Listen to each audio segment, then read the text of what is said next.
Hello, everybody, and welcome into another season preview show here on the Hockey Writers YouTube channel. I'm your host, Matthew Zator, and we are up to the San Jose Sharks here on our season previews. And I've got a couple writers that cover the Sharks regularly here on the site. I got William Espy and Alex Hutton.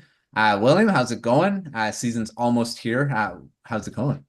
It's going good. I'm excited to get back to the SAP Center. It feels like it's been a long time. It does, especially the Sharks were out quite a long time ago, so it's been extra long for them. And Alex, how's it going? It's going good. Yeah, I'm looking forward to all that stuff. Like William said, I live in LA and we're on a heat wave right now, so trying to deal with that at the present moment. But looking forward to hockey and the rest of fall sports. For sure. And we're like middle of September here, and training camps pretty much, I mean, around the corner. We got rookie camps going on, lots of fun stuff.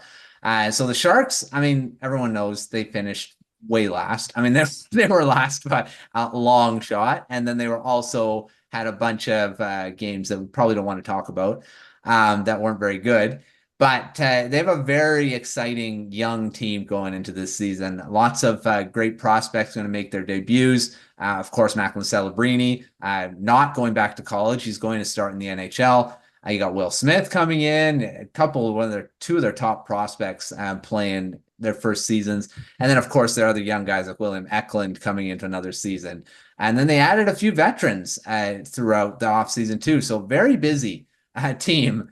Mike Greer was really busy this offseason. So let's start with the forward group, which has got a lot of additions. And I'll start with you, William, on the first one, and that is veteran Tyler Toffoli.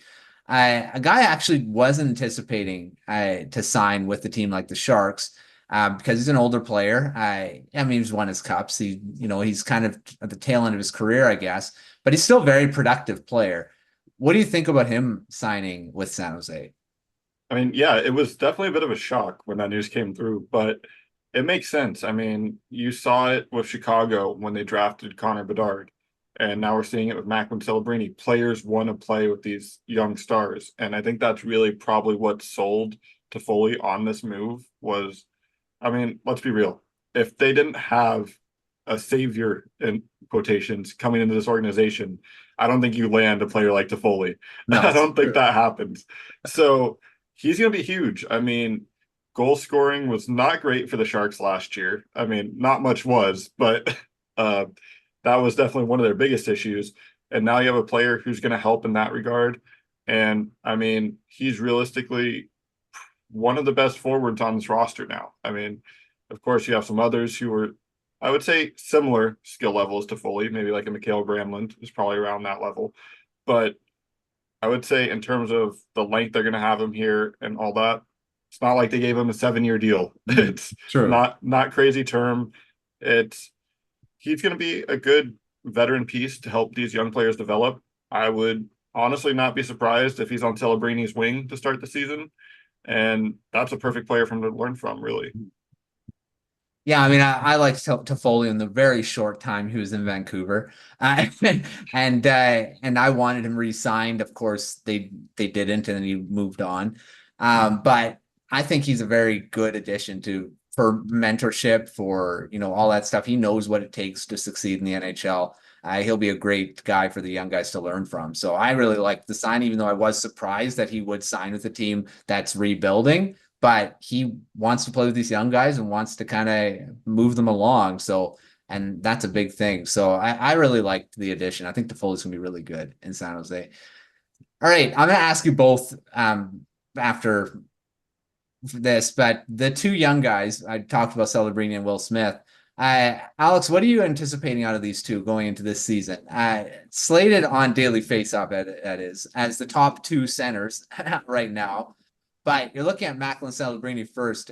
What are you expecting out of him in his first season in the NHL?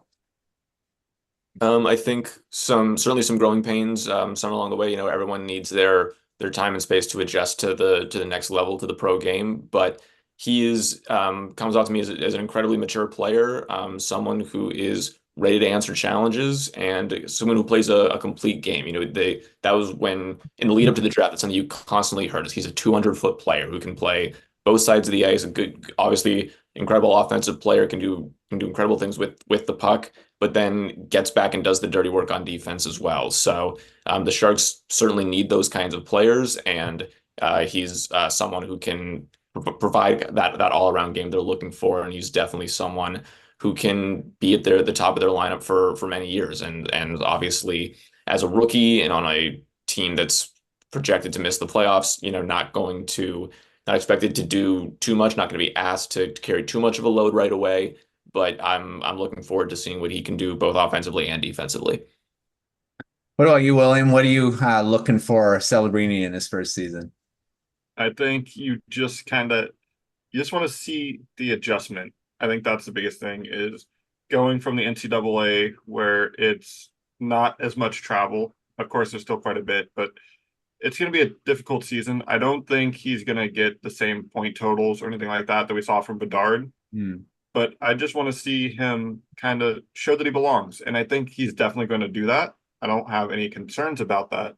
And I think it's just, honestly, if he ends up with 30, 40 points on this team, I think that's a victory because look at the scoring last season.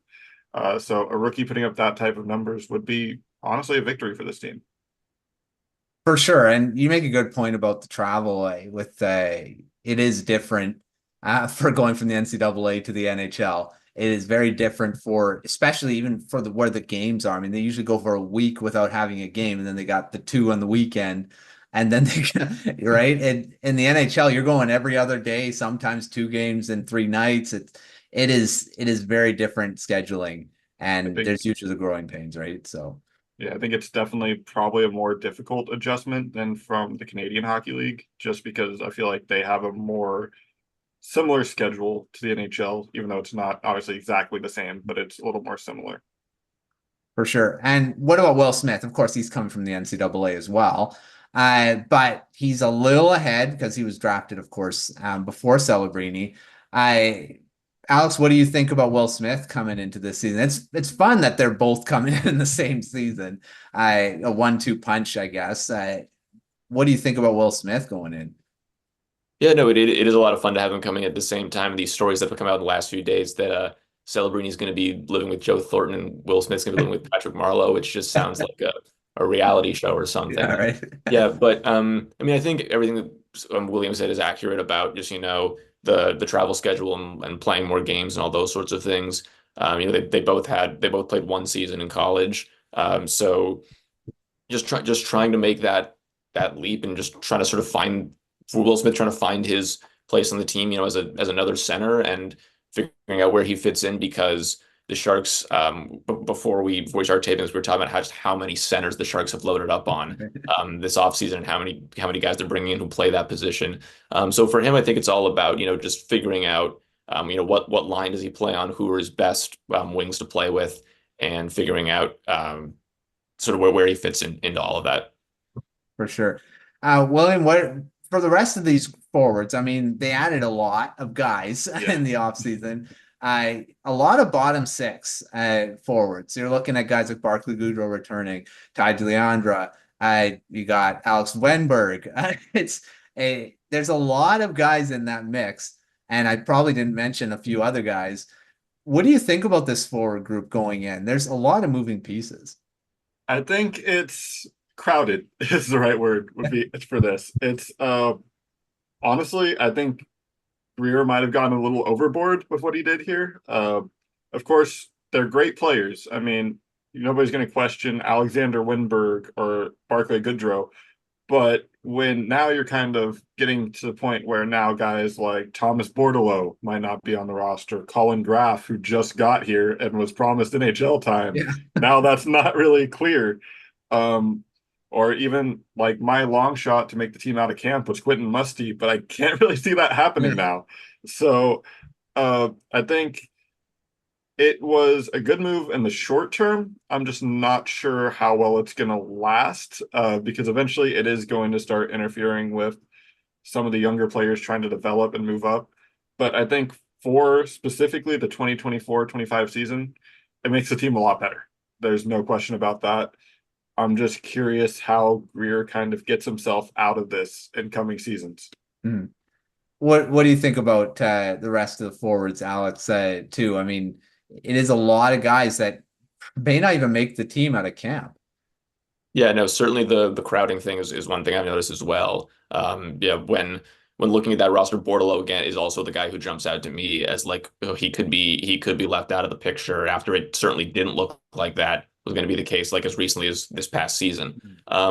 What Mike Greer is trying to do here, it looks like, is obviously he's got these young players that he has coming up and were really promising, but you need veterans at the same time. You need guys who are gonna be mentors, insulate the young players a little bit. And so he was trying to sort of strike a balance between those two when building out these four lineups. That's why you see, you've got Celebrini and Smith and Eklund, but you also have the Toffolis and the Wenbergs and the Barclay Goodrows who are trying to sort of even things out and make it so that the young players who the Sharks obviously really want to be the core of their next playoff contending rosters to help them along the way. Yeah, I also see that. Well, I mean, of course, a lot of these guys could be trade chips at the deadline too, and add even more draft picks, more young guys. I think he's probably thinking about that as something too. But yeah, there's gonna be a lot of battles in training camp to see who's gonna be making these spots here. Yeah. One thing I wanted to add on to what you just said that actually does make sense is they do have a few big name players who are in the last year of their contract, like Mikael Granlund. I mean, Luke Kunin's not a huge name, but he's somebody who's probably going to grab some interest.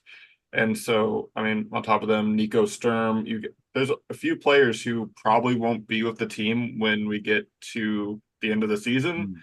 So I guess this kind of fills up those spots, so you don't really have to worry about figuring out later on. But the beginning of the season is definitely gonna be interesting on that front. Yeah, for sure.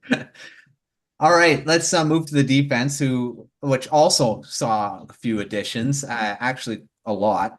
You're looking at two veterans, that Cody Ceci being the most recent, because the Oilers had to get rid of guys to get. I mean, assuming that they wanted to match the offer sheets, but that never happened. So Cody Ceci comes in, and before they also got Jake Wallman from the Red Wings for future considerations. They didn't have to give up anything to get him. I'll start with you, Alex, about Cody Ceci.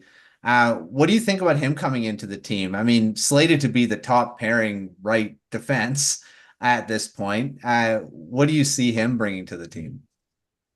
Yeah, I mean, a veteran presence on defense. And you're talking about the veteran forwards, and the defense needs those guys as well. They have a few players coming up, and who are getting there but not quite ready yet. So they need guys in the meantime. I think CC is another person who could be a trade chip come the deadline. And the thing that really interests me about the Sharks bringing him in is that they traded Ty Emberson to get him. And Emberson is a lot younger, and the Sharks had just re-signed him out of restricted free agency to a new 1-year deal, and it felt like Emberson was a potential piece who could be a part of their blue line for the next few seasons, and to sort of suddenly reverse course and say, no, we're going to bring in this veteran guy instead and get a pick as well was an interesting move. So I'm curious to see where that goes. Just the defense in general to me has a lot more question marks than the forward unit, and I think that trade was the perfect example of it.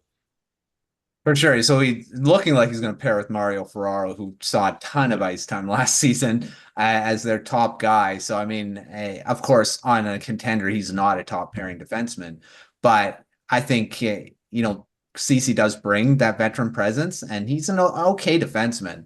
I think I do agree with you with the trade chip. I think he probably will be looked at and being traded. William, what about Jake Wallman? I mean, he was there. He was in Detroit, being their top pairing guy with Moritz Seider, so he is proficient with playing with some really good defensemen. What do you think about him being brought in? I mean, that was a surprise to me. I didn't think the Red Wings were going to be trading a guy like that, and then to trade him to the Sharks was another interesting thing. What do you think about him?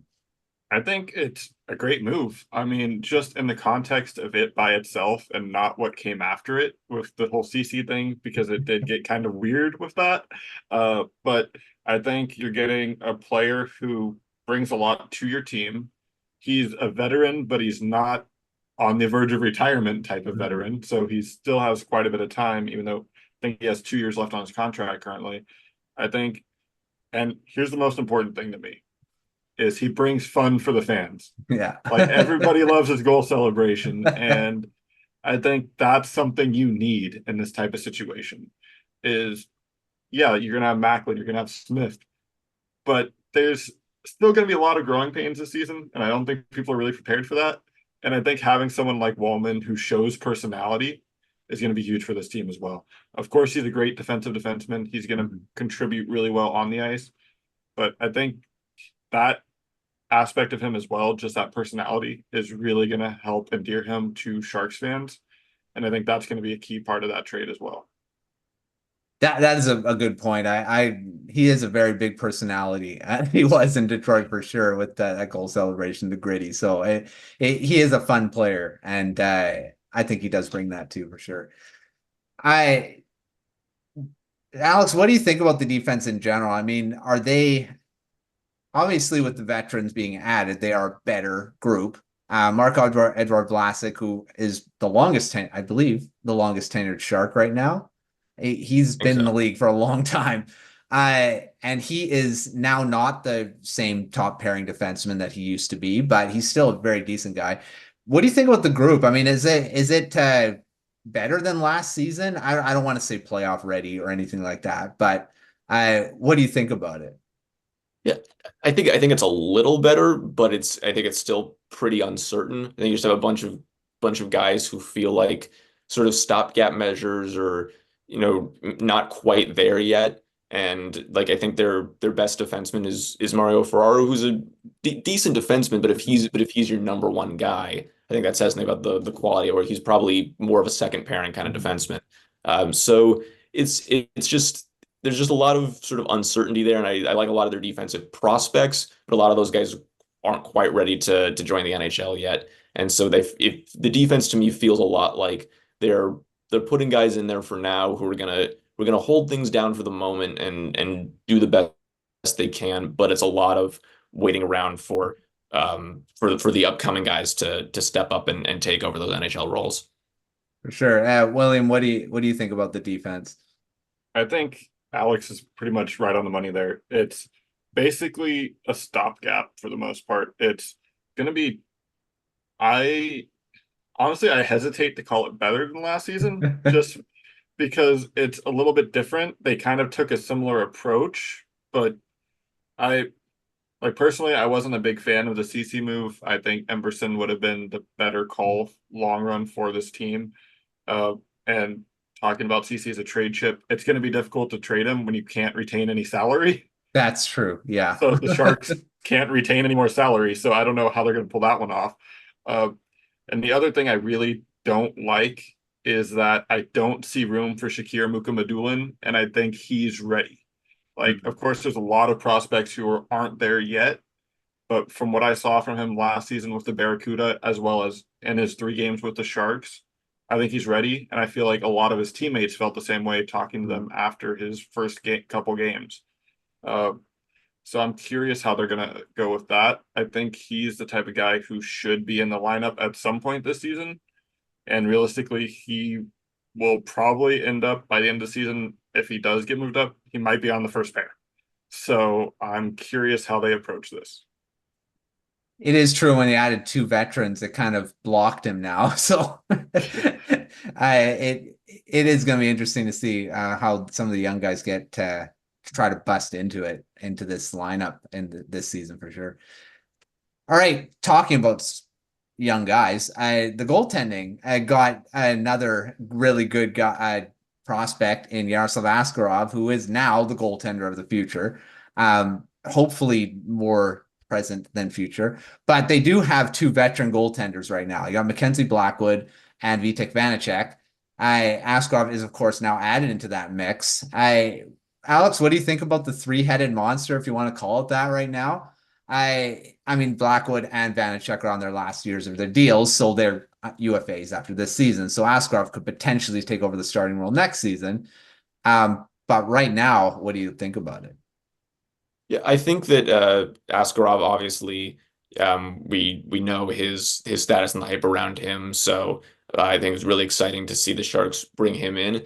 And something I've talked about before, and I've written about in articles before, was I was not a fan of the Tomas Hertl trade when it happened, but now that they've taken the assets that they received in that deal and flipped them to Nashville to get Askarov, which I think makes the initial Hertl trade look a lot better. As for the two veterans, I think Blackwood I really liked him last season. Obviously, he just sort of wasn't given a fair shake given the team in front of him, but to see him just turn in maximum effort every single night, even if the rest of the team kind of couldn't keep up with it and left him kind of helpless. What was I really was really important and was something to was a storyline to pay attention to last season. As for Vanecek, he's coming off an injury, so we'll see sort of what he can contribute. I think he probably starts the season as the number two with Blackwood as the number one, but they'll both get time, and Askarov will get his looks as well.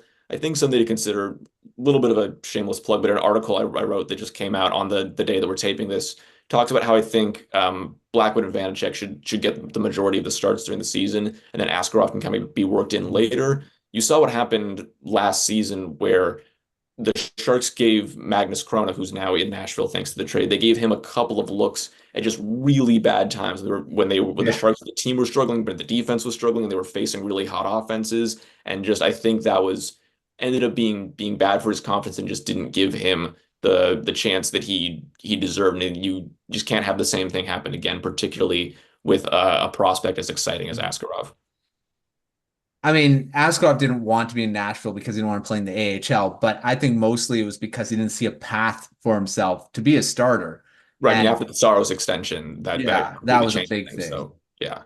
I mean, he may have to play in the AHL this season, but I would assume he sees a path where he can be a starter pretty soon on the Sharks. So yeah, it's going to be interesting to see how it kind of juggle the three this season. Yeah, no, I What mean, do you think? you should. Yeah, just say one more thing. Yeah, I mean, he should. Don't get me wrong. He should certainly get his NHL looks throughout the season. I just don't know if right away, immediately started the season, the NHL is the best place to put him necessarily. for sure. I mean, he is still a prospect. He hasn't, he has what, two NHL games? Two or Three? three, yeah. Something like that. So I mean, he hasn't had a lot of time in the league yet. So to throw him into the starters role right away is probably not a good thing, especially on a team that's probably not going to be very good. But yeah, William, what do you think about the goaltending going into this season? I think it looks very familiar. I feel like somebody tried the Blackwood Vanecek tandem before. Yeah. I don't know. I don't know why, but it just kind of pops in my head that it looks familiar. But I think basically what this year is a tryout to see who earns an extension.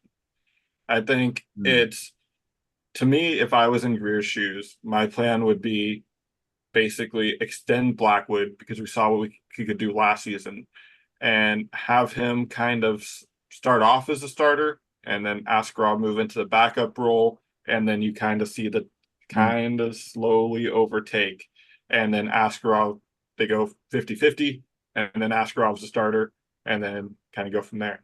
I think that I've always been really big on Mackenzie Blackwood, even when he's with the Devils and he had some of his struggles. I remember when he was drafted, I said something like he was a future Vezina winner. So, it's kind of that type. Do I think this is going to be the next Swayman Olmark? Probably not.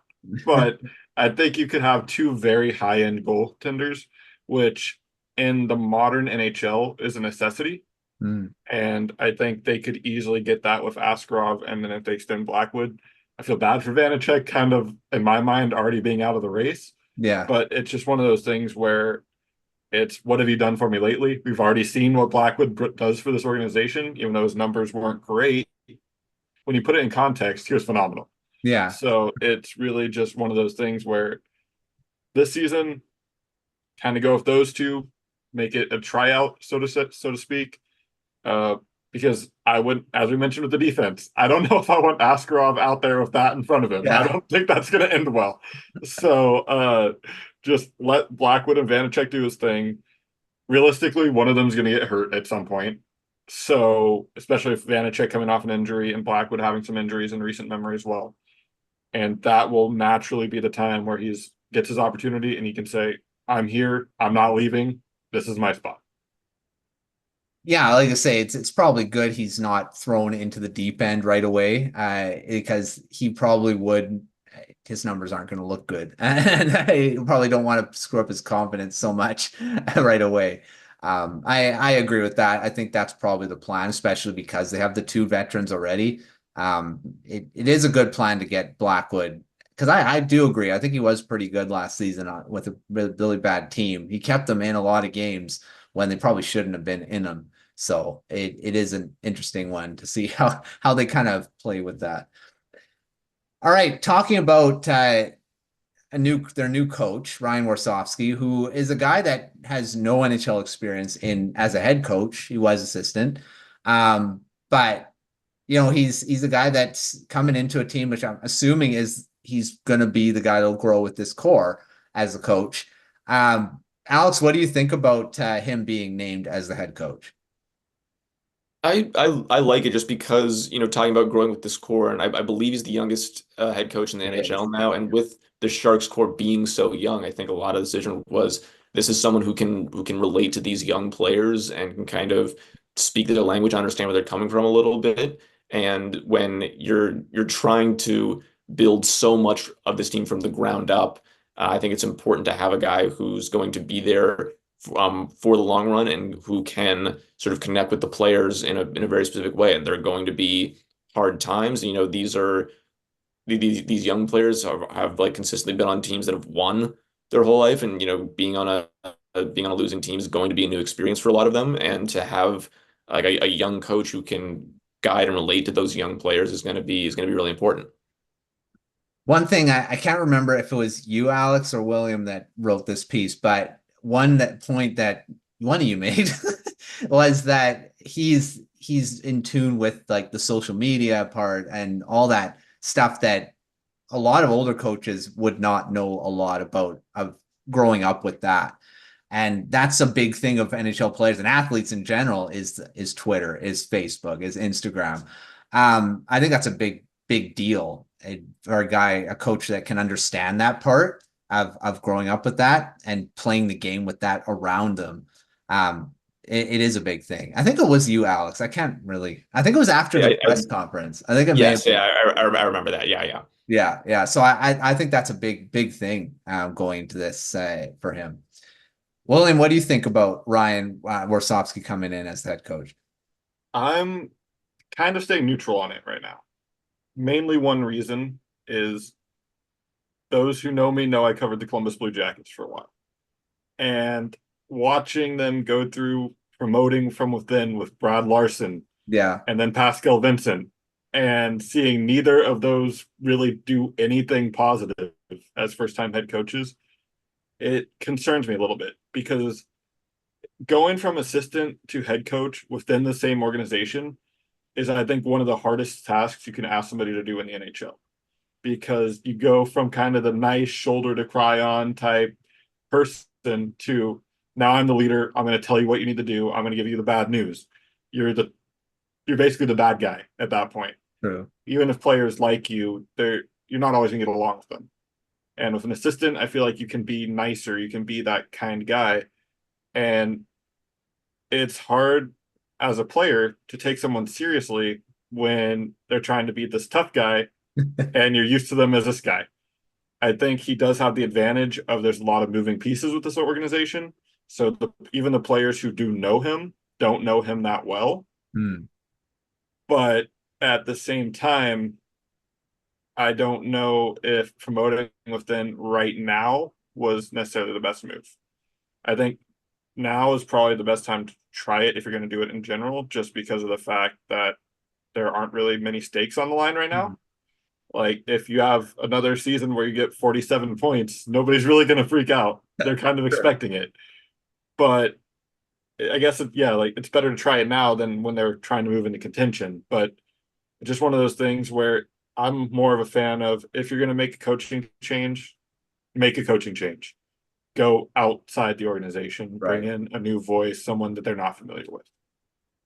Yeah, that's a good point too. I mean, it's going to be interesting. I mean, there's of course been a lot of stories where AHL coaches and move into teams and are successful. Even assistant coaches moving in and being good.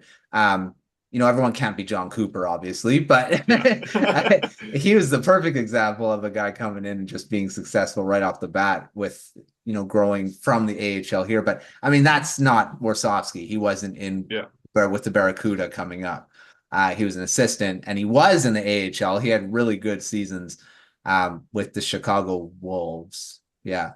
And he won a Calder Cup. So, I mean, he has that experience in the AHL, but it is a good point with the assistant coach. I know even now he's going to be the guy having to deal with the media after games. Assistant coaches don't have to do that. So, I mean, it is a different thing being the head coach rather than assistant. So it's going to be interesting to see how he adjusts to that.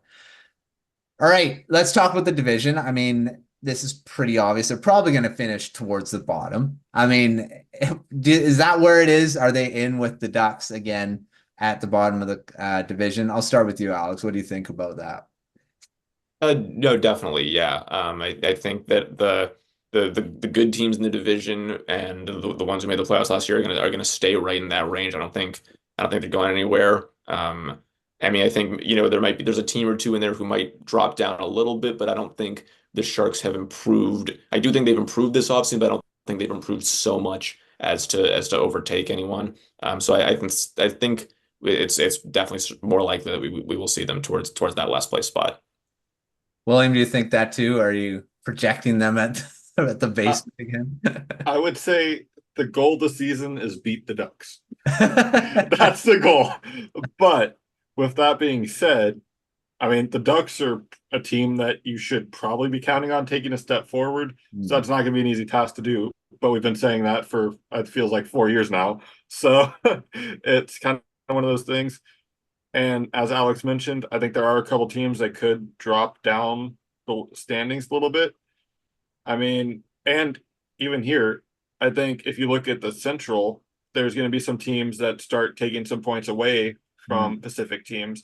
So that's going to help the Sharks and their kind of climb up as well. So I think I would say the Sharks are probably going to aim for around 60 to 65 points is kind of where I see them, which I would imagine being seventh, but I also wouldn't be surprised if they somehow squeak out sixth.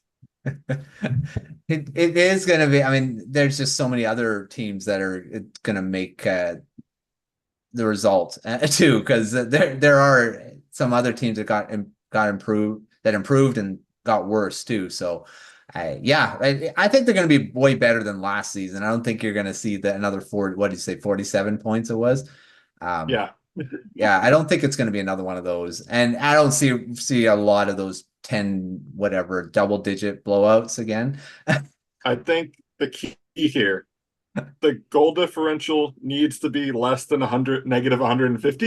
I think you aim for double digits in that area. Like if it's negative 99, that's a victory. True. Yeah, that was a bad stat for sure. All right, let's get to our quick fire round, and these are just quick 1 or 2 sentence answers. So let's start with our what's the biggest storyline or question mark going into this season? I'll start with you, William. I can answer this with 2 words. Logan Couture. I don't know what's going on with him. I don't think anybody does. We heard he was supposed to start training, and apparently he has, but he hasn't skated yet, which, considering we're getting very close to training camp, is fairly concerning. And the other question with that is, even if he does come back, is he the same player? Yeah. So I think that's the biggest thing for sure. And then I'm going to say, where does he fit in? But there's so many different guys. I mean, realistically, he could be the third line center, I guess. Or do you just throw Smith on the wing and give him the second line? But then what do you do with Granlund? And then it's a whole other. Yeah. Just like Landeskog coming back to the Avalanche, it's going to create some interesting things. Yeah. Alex, what about you? What's the biggest storyline?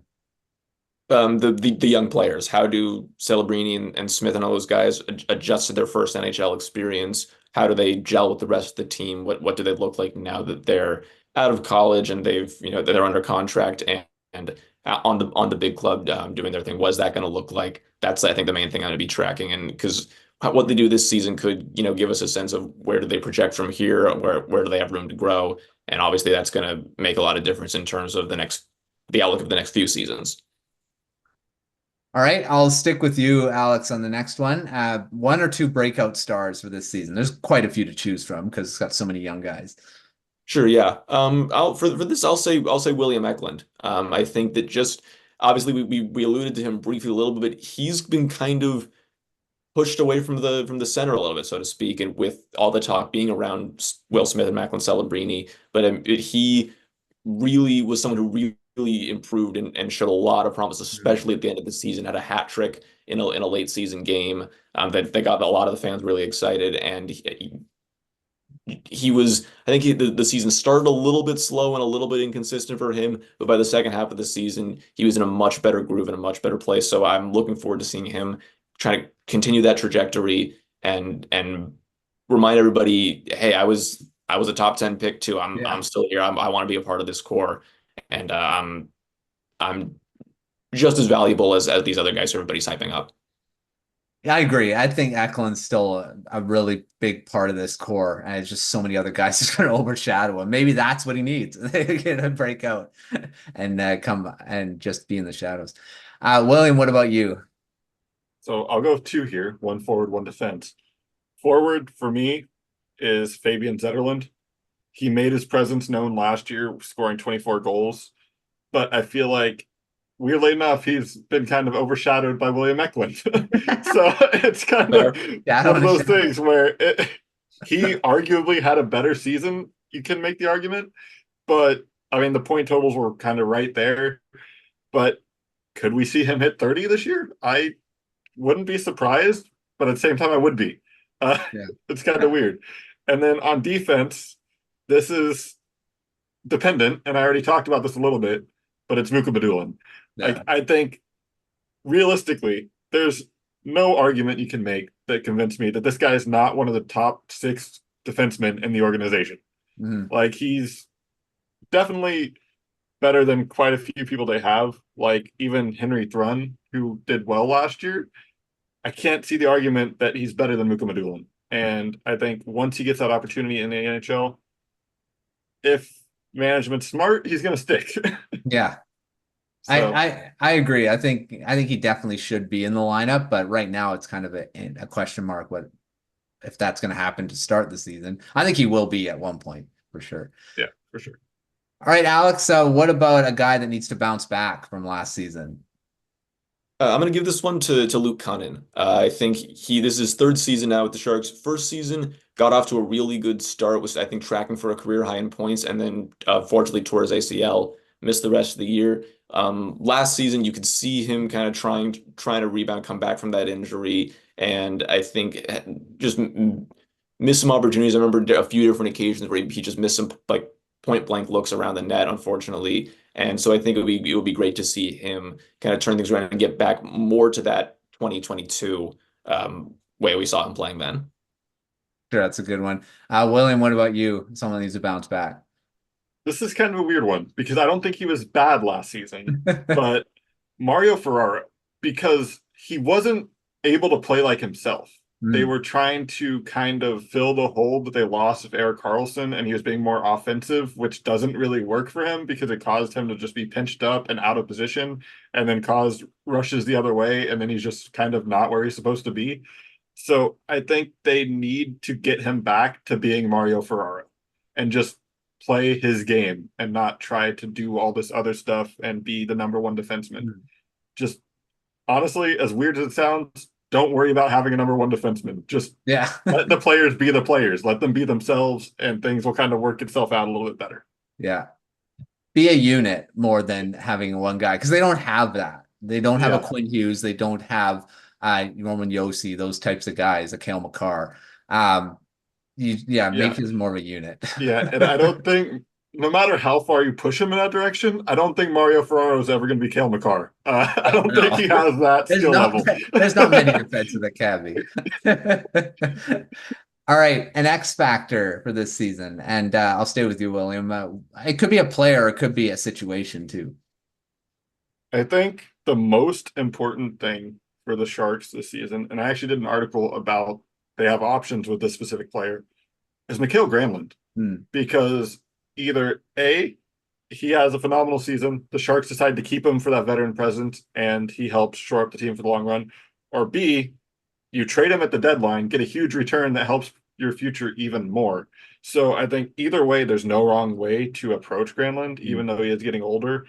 I mean, look at the contract they just gave to Toffoli. They're not against signing guys in their early 30s for a few years. So I think no matter what, you're going to get something big for Mikael Granlund, whether it's keeping Granlund or shipping him off and getting a return that it's not going to be equal to what they got for Hurdle, I don't think, because of the fact that he is a rental. But that also kind of works in their favor because they don't have to worry about 8 years of term. So they are going to get a pretty big return for Granlund, I imagine, if they trade him. He was also really good last season too. I mean, I think he'd probably be better this season too, because he probably won't be relied on as much with the other guys in the lineup too. Alex, what about you? An X factor for this season? Yeah, an X factor for the Sharks is kind of an interesting thing to deal with, just because when you think X factor, you just think who's going to be the key to to their success in getting into the playoffs. And with the Sharks, that's not really what you're dealing with right now. I'll name someone who we've touched on a tiny bit. I'm gonna say Henry Thrun, just because I think he is kind of a symbol of the Sharks' development of young defensemen right now, and sort of what he does this season could have indications of how their young defensemen develop in general, whether it's Madulin or a couple years down the line, Sam Dickinson, who they just drafted this year, is a really promising prospect, or a couple other guys. So I think seeing what he does in his role on the team has the potential to say a lot about their development of young defensemen in general. Yeah, that's a good one. I mean, it is interesting talking about X factors on rebuilding teams because it is true. X factor usually is what's going to be the key to success, and it's not the same thing for those types of teams. All right, now you've talked about prospects, so let's talk about prospects. Rookie or prospect? Now, this one is interesting for a rebuilding team too, because it really isn't surprising some prospects making the team. But is there someone that maybe no one's expecting to make the team that has potential to do so? And I'll start with you, Alex. We've talked about it already, but maybe Madulin can find his way in there and just do so well in training camp in the preseason that he squeezes his way in there, and the coaching staff and the front office has no choice but to open the season with him on the NHL roster. Like William said, he definitely deserves time in the NHL this season. And I think it would be a really good sign if he can just force the hand of the Sharks coaching staff, kind of like Thomas Bordeleau did last year, and just be on the opening night roster right away. For sure. William, what about you? Is there someone that could surprise and make the team? Since Alex took the guy I've been talking about all day, it's all good. This is a name I'm actually surprised we haven't brought up yet, just because I don't know how he would make the roster, but if somebody's going to, it makes sense. Philip Bystedt, I mean, he is a former first-round pick. I just don't know how he would fit, but I could see him kind of like just finagling his way in there somewhere. It's really weird because, as we mentioned, there's just so many players in every position that I don't think there's any room for anybody to sneak in, really. That's true. And it's funny with the rebuilding team that you'd think that they'd have a better chance. A lot of young guys, but not this case. I think we made it, almost a half hour. We hadn't even mentioned a former first-round pick, so as a possibility. So for sure, he would be a good guy to be on the team, but I don't know how he's going to make it. All right, now talking about prospects that probably won't make the team. There's a lot of guys in their system. William, who should everyone be watching this season? It could be, you can name a few guys. All right, so I'm just going to run through these really quickly. Colin Graff, I don't think he's making the roster, but he looked decent when 7 games as a Shark. So I think he could be a player who jumps into the AHL and does really well right out of the gate. And I promise I'm not going to take everybody out. So we're good. Then my personal, like I said, this was my pick to make the roster out of training camp until they decided to add 100 forwards to the roster, is Quentin Musty. I think that's the guy to keep an eye on. And my last one, the under the radar one for me, is Ethan Cardwell. I don't know why, but I've always really liked him as a player, and I'm looking forward to seeing what he can do. And I think he's a type of guy who could be one of those underdogs who eventually makes it to a depth or bottom six role in the NHL.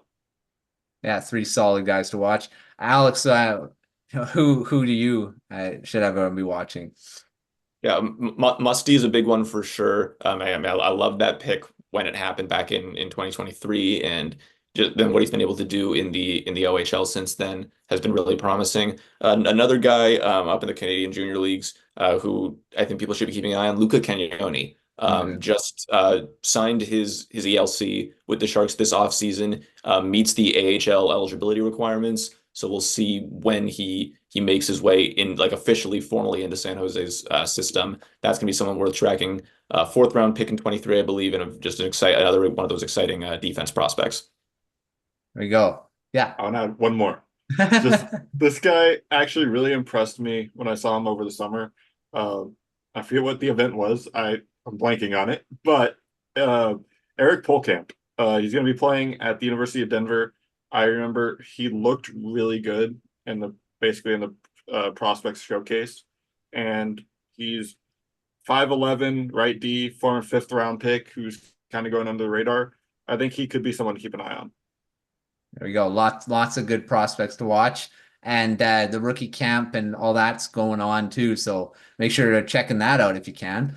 And I know William, you'll be covering that. So lots of stuff, lots of fun. Even though there's gonna be a lot of prospects on the team this season, there's a lot that are outside the NHL too to watch. So keep an eye on them.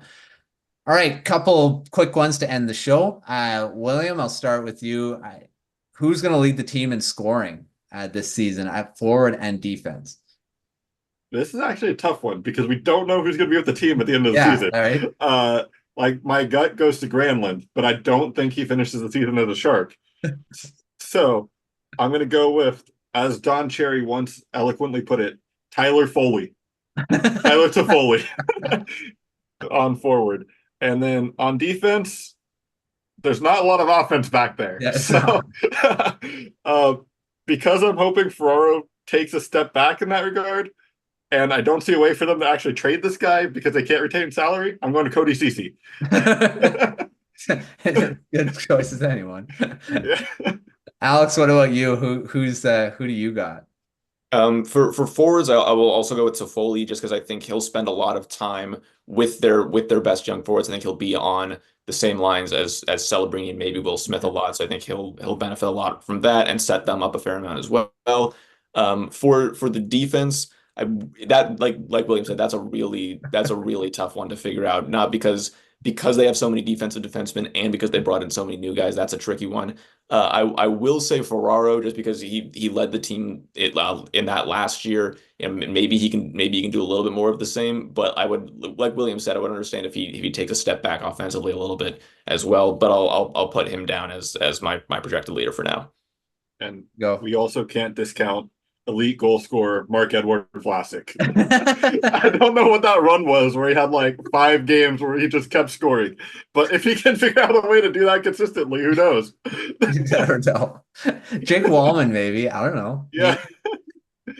Like a few more of those celebrations. It's a possibility. Yeah, I mean, okay. So I found that run I was talking about. Vlasic had 3 goals in 3 games. So that more often. Yeah. Who knows? All right, last question to finish the show. And Alex, a bold prediction for this season or a hot take?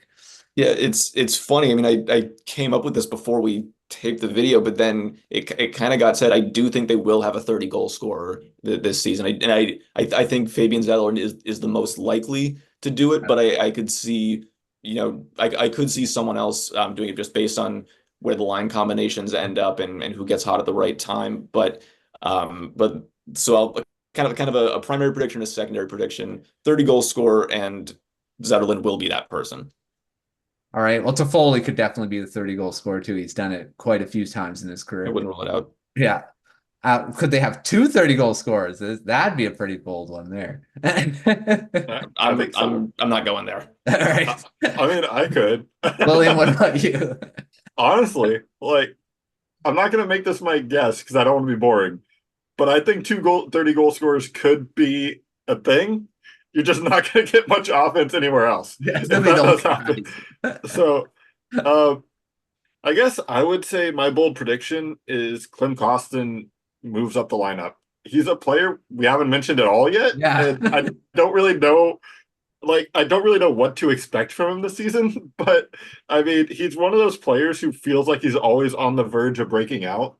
And he had 10 points in 19 games of his limited run with the Sharks. So, I mean, I guess we'll just finally see what we expected from him with St. Louis, Edmonton, and Detroit. Yeah. So it'll finally come together. It's funny because of all the forwards, they got so many forwards. I forgot he was on the Sharks. I totally did. With this many fours, it's so easy to forget somebody. I thought he was a free agent. Like, yeah. I mean, and now I remember he had one more year on his contract, I believe. On Elite Prospects, he's listed as their second right wing behind Carl Grundstrom. So, I mean, that's kind of where you're at there. So, lots of forwards and interesting stuff to go around for sure. But thanks, William and Alex, for coming on the show and talking the Sharks. Lots of fun. I think it's going to be an exciting team, even though they probably won't win a lot of games. But it's just fun to be watching a lot of these young guys and see how Celebrini goes and Will Smith and even the other younger guys, how they kind of develop in their next seasons here. Because I think the Sharks, there's going to be a point where the Ducks and the Sharks are going to transition into the top because they have so many good young guys that end up in their prime, if everything goes right, could be the top of the conference again, where they used to be, because they used to be two of the best teams in the Pacific Division. So it's coming. It's just we have to wait for it. Yeah, I think here's the key thing I'm surprised we never touched on. If you heard Alexander Barabanov's comments about the sucking the life out of you last season, I think as long as that doesn't happen again, we're good. Yeah, for sure. And there's a lot of young energy. I mean, Celebrini and Smith is going to bring that energy. I think that's a big thing going into this season. So I'm excited to watch the Sharks. Just as long as they don't do anything against the Canucks, I'm good. But otherwise, I'll be following them for sure. All right. Well, make sure to check out everything at hockeyWriters.com for all the Sharks content we got previewing the season. William and Alex are good with covering the team throughout the season, and of course heading into training camp and the preseason. But until our next preview video, we will see you next time.